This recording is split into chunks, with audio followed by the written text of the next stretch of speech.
चलिए देखिए 21 का 2 नंबर, ये क्या कह रहा है ए और बी का मान ज्ञात करें जिसके लिए निम्नलिखित रैखिक समीकरण निकाय के अनेक हल हो। ठीक है, यानी अनेक हल को ये कह रहा है कि अनेक हल हो।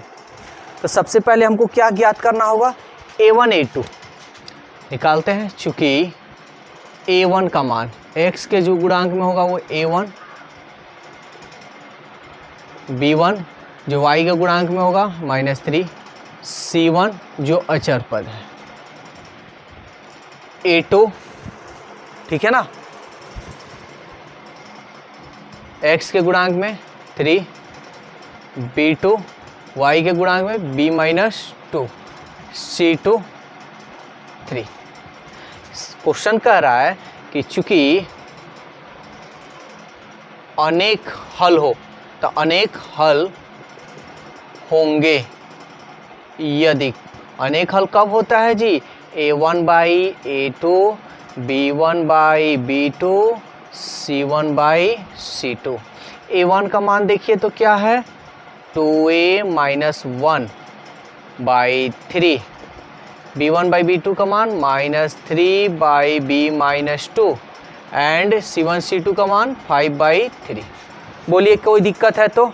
ठीक है, क्या बताए हैं, इस या तो आप इन दोनों को ले लीजिए या तो इन दोनों को। अचर पद देखिए, इन दोनों को लीजिएगा तो फिर आपको दिक्कत होगा, यहाँ a और b दोनों का तो मान निकालना है, तो इसलिए इसको नहीं लेंगे। कभी एक अचर लेंगे और एक चर लेंगे, तो हम इसको और इसको ले लेते हैं। ठीक है, चूँकि 2a - 1/3 5/3, ये देखिए तो 3 से 3 कटा सकते हैं। 2a - 1 है, इसको इधर भेजेंगे तो क्या होगा, प्लस 2a 5 और 1 6, 2 3 6, इसलिए a का मान क्या निकला आपका, तो a का मान निकालना और b का मान निकालना, दो मान कह रहा है निकालने के लिए। तो a का तो मान निकाल लिए, अब क्या बचा है, b का मान बचा है, तो हम किसको लेंगे, इसको और इसको। चलिए लेते हैं, अगेन मतलब फिर से -3 b-2 5/3, बराबर का चिन्ह होता है तो तिरछा और तिरछी गुणा करते हैं, 3 3 के 9, 5b 5 दूनी 10, इसको इधर भेज देते हैं -9, 10 को इधर भेजेंगे तो +10 = 5b। ये बड़ा है, 10 में से 9 गया 1 = 5b, इसलिए b का मान क्या आएगा, बटा में ना आएगा जी, तो 1, अब बटा में आएगा तो 5, तो b का मान क्या निकला, 1/5। जो क्वेश्चन यही कह रहा था, a और b का मान निकालिए। ठीक है, चलिए ध्यान दीजिए, क्वेश्चन नंबर 22 का 1 नंबर क्वेश्चन, ये क्या कह रहा है एक किस मान के लिए निम्नलिखित रैखिक समीकरण निकाय का कोई हल नहीं होगा। यानी इसमें कह रहा है कोई हल नहीं होगा, इसके पहले था अनेक हल होंगे। ठीक है, सेम तरीका से ही हम बनाएंगे, कोई इसमें चेंजिंग नहीं करेंगे, बस कोई हल नहीं होगा, उसके लिए हम कंडीशन हमको जानना होगा। ठीक है, चलिए a का मान निकालते हैं। तो सबसे पहले तो हमको निकालना होगा a1 का मान, बताइए, x के गुणांक में a, b1 y के गुणांक में, c1 a-2, a2 x के गुणांक में 12, b2 y के गुणांक में a, c2 अचर पद a। कह रहा है कोई हल नहीं होगा, चूंकि कोई हल नहीं होगा। कब नहीं होगा, यदि a1/a2 बराबर b1/b2 बराबर c1/c2।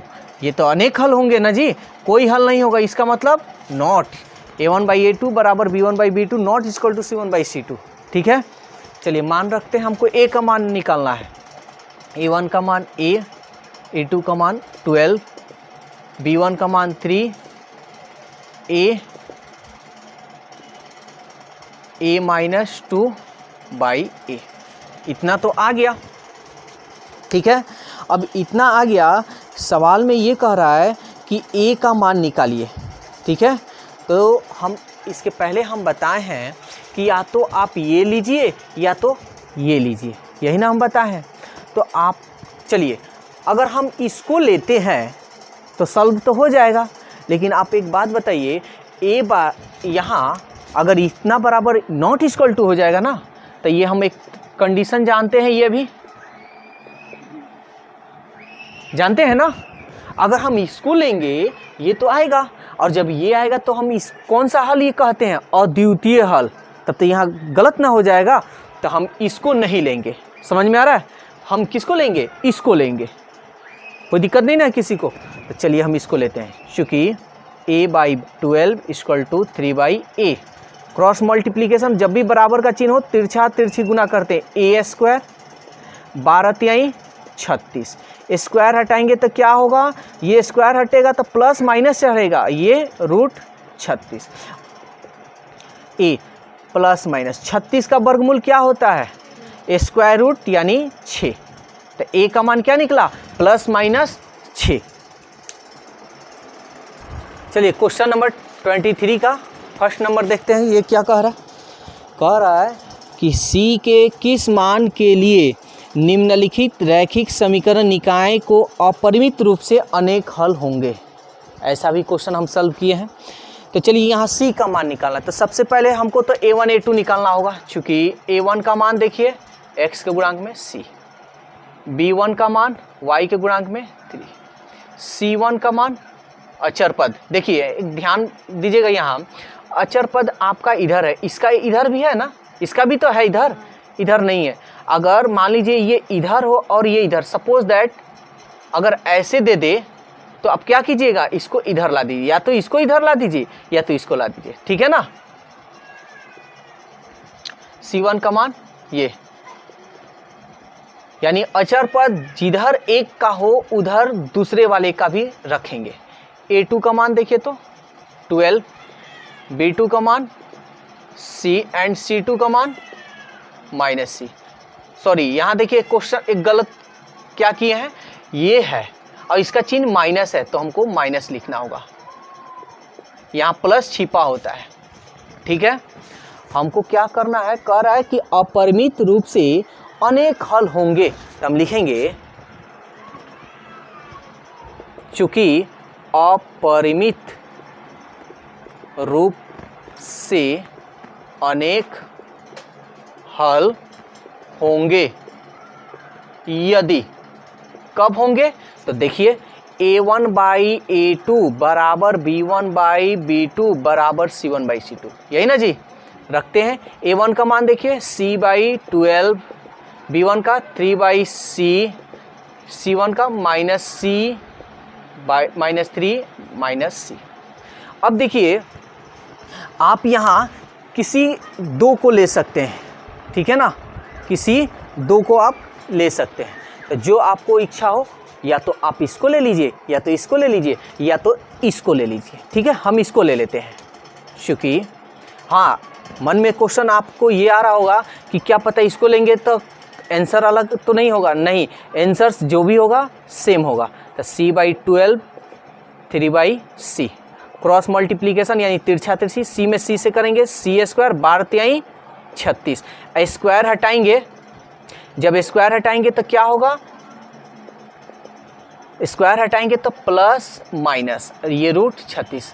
मन में आपका क्वेश्चन ये आ रहा होगा कि आप कहीं माइनस प्लस ये चढ़ जाता है, कहीं नहीं चढ़ता है, यही ना।